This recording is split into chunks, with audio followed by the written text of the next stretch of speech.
Salutations! Au moment où je sors cette vidéo, vous devez voir arriver une vague énorme de vidéos sur les nouveaux iPhones, des vidéos de présentation, de unboxing, etc.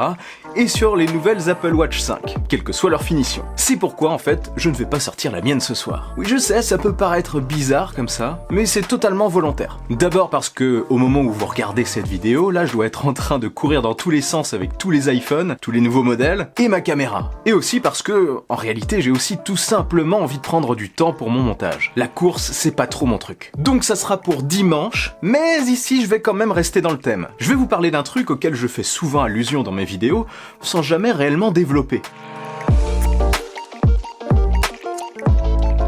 Car oui, dans les vidéos et en réponse à certains de vos commentaires, je parle très souvent d'un fameux cycle de 3 ans pour les iPhones. Mais de quoi je parle? En fait, après l'iPhone 1, premier du nom, en 2007, on est passé à un cycle de renouvellement général tous les 2 ans. Changement de design et plus grosses avancées. Surtout changement de design. On a ainsi eu l'iPhone 3G, l'iPhone 3GS, sa version évoluée, l'iPhone 4, l'iPhone 4S, l'iPhone 5 et l'iPhone 5S. Même concept. Puis, ça a changé. On a eu le droit à des nouveaux modèles, en 2 tailles cette fois-ci, 2 gabarits, l'iPhone 6 et l'iPhone 6 Plus, en 4,7 et 5,5 pouces. L'année suivante, on a eu la version améliorée, l'iPhone 6S et l'iPhone 6S Plus, dans la continuité. Là, je me disais, on est encore sur un cycle de 2 ans. Je parle pas du SE qui est un petit peu hors catégorie, hein. C'est vraiment un téléphone d'édition spéciale, Special Edition. Et donc on a eu ensuite l'iPhone 7 et l'iPhone 7 Plus. Sauf que là, les changements n'étaient pas si flagrants que ça. Lorsqu'on regarde ça de plus près, l'iPhone 7 est relativement proche niveau design de l'iPhone 6S et même de l'iPhone 6. Il y a par contre eu de légères améliorations au niveau du design, notamment au niveau de la caméra arrière. Donc on avait un bloc photo qui ressortait sur l'iPhone 6 et l'iPhone 6S, et là on s'est retrouvé avec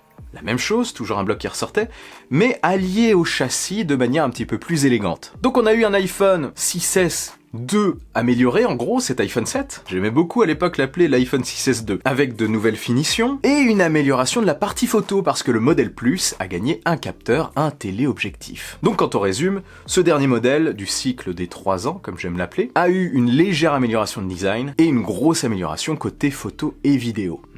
Et là on arrive à ce que j'appelle la fin de ce cycle. L'année suivante j'étais un petit peu perdu, parce qu'on a eu le droit à un iPhone 8 et un iPhone 8 Plus, ainsi qu'un iPhone 10.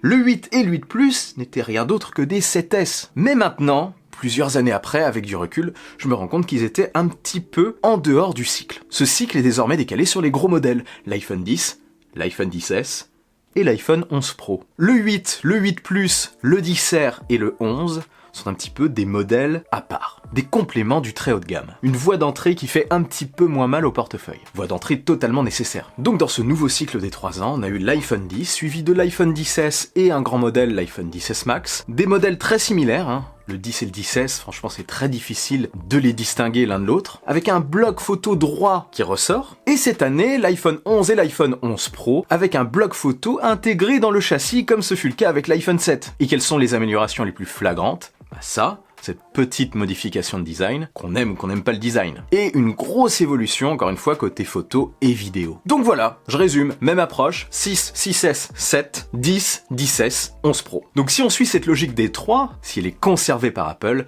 l'année prochaine, on devrait avoir un iPhone avec un nouveau design, l'iPhone 12, ou plutôt l'iPhone 12 Pro à mon avis, peut-être même l'iPhone Pro tout court, hein, peut-être qu'on perdra la numérotation, ça serait clair, on les différencierait par les années. Un modèle donc qui apportera du changement niveau design, mais aussi niveau fonctionnalité, hein. Même si je considère, comme je le dis souvent, qu'on est arrivé un petit peu au bout au niveau des innovations, de véritables innovations, côté smartphone. On est juste sur des petites mises à jour, des ajustements. Il y a qu'à regarder, on se bat sur la photo et on gagne un petit millimètre par-ci par-là. Le pliant, pour moi, c'est une gamme à part. Et avant de finir, pour revenir sur cet iPhone 12, si on suit ce cycle, il aura un nouveau design, et apparemment, les tailles changeront selon certaines rumeurs. Après, c'est encore un petit peu proche pour vraiment se prononcer. Mais on aurait un modèle de 6,1 pouces, un modèle de 5,5 pouces pour remplacer le 5,8, donc un modèle plus compact, et un modèle de 6,8 pouces pour remplacer le Max. Donc la différence entre les deux modèles Pro, niveau taille, serait énorme. À voir après ce qu'apportera le Max et cette énorme taille. Bref, ça, j'en reparlerai dans une vidéo quand j'en saurai beaucoup plus. Là, c'est encore trop tôt, hein. Les iPhone 11 et 11 Pro viennent tout juste de sortir.